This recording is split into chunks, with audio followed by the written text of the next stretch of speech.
कि निम्नलिखित में से किस देश का मानव विकास सूचकांक भारत में उच्च नहीं है? ऑप्शन आपके सामने है।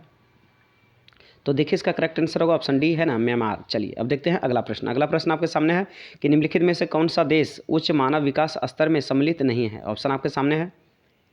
चलिए तो देखिए इसका करेक्ट आंसर होगा ऑप्शन बी है ना, भारत। चलिए अब देखते हैं अगला प्रश्न। अगला प्रश्न आपके सामने है कि निम्नलिखित में से कौन सा देश उच्च मानव विकास सूचकांक वाला है ना?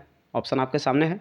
तो देखिए इसका करेक्ट आंसर होगा ऑप्शन सी है ना, नॉर्वे। चलिए अब देखते हैं अगला प्रश्न। अगला प्रश्न आपके सामने है कि मानव विकास की अवधारणा निम्नलिखित में से किस व्यक्ति की देन है ना? ऑप्शन आपके सामने है। चलिए तो देखिए इसका करेक्ट आंसर होगा ऑप्शन सी है ना, मकबूल उल हक। ठीक है ना, मकबूल उल हक। ठीक है। चलिए अब देखते हैं अगला प्रश्न। अगला प्रश्न आपके सामने है कि मानव विकास सूचकांक का मापन है ना, मापक निम्न में से कौन सा है? ऑप्शन आपके सामने है। चलिए तो देखिए इसका करेक्ट आंसर होगा इनमें से सभी है ना, यानी कि सभी होगा। चलिए अब देखते हैं अगला प्रश्न। अगला प्रश्न आपके सामने है कि मानव विकास का कौन सा उपागम है ना प्रोफेसर अमित्य सेन द्वारा प्रतिपादित किया गया है ना, ये आपको बताना है। ऑप्शन आपके सामने है। तो देखिए इसका करेक्ट आंसर होगा ऑप्शन डी है ना, यानी कि क्षमता उपागम। चलिए अब देखते हैं अगला प्रश्न। अगला प्रश्न आपके सामने है कि प्रसन्नता की कीमत पर भौतिक प्रगति नहीं की जा सकती है। ठीक है ना, यह कथन निम्न में से किस देश के संदर्भ में सही है? ठीक है ना, ये आपको बताना है। ऑप्शन आपके सामने है। तो देखिए इसका करेक्ट आंसर होगा ऑप्शन सी है ना, भूटान। चलिए अब देखते हैं अगला प्रश्न। अगला प्रश्न थोड़ा बढ़िया से समझिएगा। ठीक है ना, देखिए प्रश्न कह रहा है कि निम्नलिखित कथनों का विवेचना कीजिए। ठीक है ना, आपके सामने दो कथन दिए हुए हैं, कथन ए और कथन आर।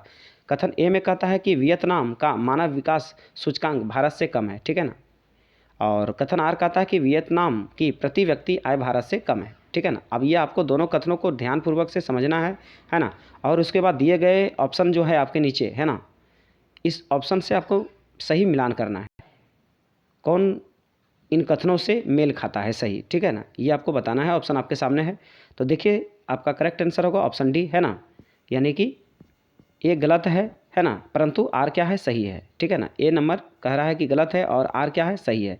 तो इस अनुसार से आपका करेक्ट आंसर होगा ऑप्शन डी है ना। चलिए अब देखते हैं अगला। चलिए अगला प्रश्न देखते हैं। अगला प्रश्न आपके सामने है कि निम्नलिखित कथनों की विवेचना कीजिए। ठीक है, देखिए अब आपके सामने दो कथन है दिए हुए है ना, कथन और कारण है ना। तो आपको बताना है, पहले है कि नॉर्वे सर्वोच्च मानव विकास सूचकांक वाला देश है, और दूसरा है आपके सामने कि यहाँ मानव विकास सूचकांक 0.500 से 0.799 के बीच है ना। तो आपको इन कथनों के अनुसार से आपको ऑप्शन का चुनाव करना है कि कौन इसका करेक्ट आंसर होगा। तो देखिए इसका सही आंसर होगा ऑप्शन सी है ना, यानी कि एक सही है, ए सही है, परंतु आर क्या है, गलत है। ठीक है। चलिए अब देखते हैं अगला प्रश्न। चलिए अब देखते हैं अगला प्रश्न। अगला प्रश्न आपके सामने है कि विश्व में सर्वाधिक मानव विकास सूचकांक है ना रखने वाला दो देश वर्ष 2018 में कौन थे? ठीक है ना, ये आपको बताना है। ऑप्शन आपके सामने है। तो देखिए इसका करेक्ट आंसर होगा ऑप्शन ए है ना, नॉर्वे स्विट्जरलैंड। चलिए अब देखते हैं अगला प्रश्न कि निम्नलिखित विद्वानों में किसने मानव विकास सूचकांक का निर्धारण किया? ठीक है ना, ये आपको बताना है।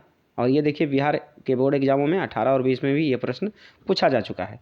चलिए तो देखिए इसका करेक्ट आंसर होगा ऑप्शन सी है ना, डॉक्टर महबूब उल हक। चलिए अब देखते हैं अगला प्रश्न। अगला प्रश्न आपके सामने है कि डॉक्टर महबूब उल हक मूल निवासी थे, कहाँ के थे, ये आपको बताना है। ऑप्शन आपके सामने है। तो देखिए इसका करेक्ट आंसर होगा ऑप्शन बी है ना, यानी कि पाकिस्तान। चलिए अब देखते हैं अगला प्रश्न। अगला प्रश्न आपके सामने है कि निम्नलिखित में से कौन सा विकास का सर्वोत्तम वर्णन करता है? ठीक है ना, ऑप्शन आपके सामने है।